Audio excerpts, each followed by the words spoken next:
Hello everybody and welcome back to a fairly short but important PSVR2 news roundup. From Undead Citadel to Pirates VR to Black Hole Pool and Aces of Thunder, finally, we have a lot to talk about today.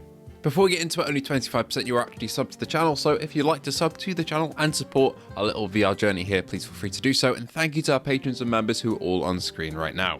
With that being said, let's kick things off with Dig VR. Now this is a game coming out in about a week or so's time, maybe a little over a week, and is essentially exactly what it says on the tin. You are in a digger, digging things, and that is the gist of the game. I can say I've got access to it now, haven't played it just yet, but I will be fairly soon, and then I'll let you know how it is when the embargo lifts in a week or so. My expectations, it'll surely be fun, don't know for how long, we'll see how we go. For those of you that own Underdogs, we are getting the Rampage Wave mode on April 24th.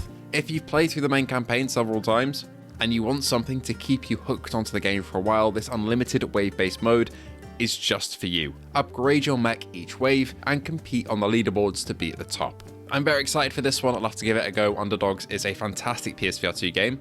Among Us VR is now officially rebranded as Among Us 3D. This is essentially turning the game into a flat and VR hybrid. If you'd like to play Among Us VR with your flat screen friends, you now can, but not on console yet, I don't think. But I believe it will be coming to console at some point. For me, one of the biggest fundamental improvements in the mechanics of Among Us VR compared to original Among Us is that Among Us VR has proximity chat. That's something that really was missing, I feel, from the original game, and now that Among Us VR is being rebranded, hopefully when it comes over to console, that proximity chat will stay, and you'll be able to have custom lobbies with your friends with prox chat, because that always makes multiplayer games a lot better.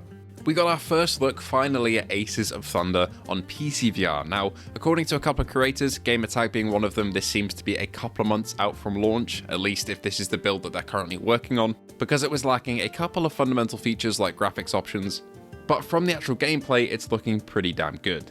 The menus do look a little bit fiddly in terms of that tablet that you're navigating, but it genuinely just looks like War Thunder ported to PSVR 2 in a standalone package. The flight mechanics don't look arcadey, they look like they have a real learning curve to them. I know a couple of creators who have gone hands-on and spent a good few hours with the game and still feel like they're getting to grips with how their flying actually should be mastered, which is great to see.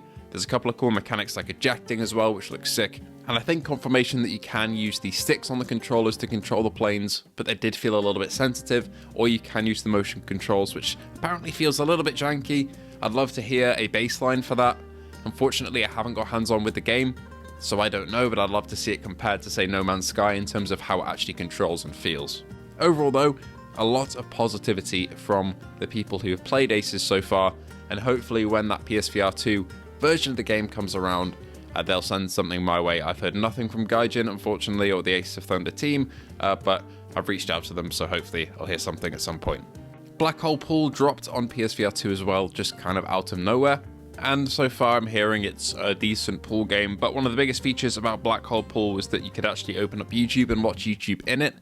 This was the only thing that I was really interested in, because it would be quite a cool social environment to be able to do this on PSVR 2. Unfortunately, there's a restriction on that. There's no YouTube, there's just a barren screen, and that's kind of disappointing. Pirates VR Jolly Roger has had its trophies pop up on the PS Network.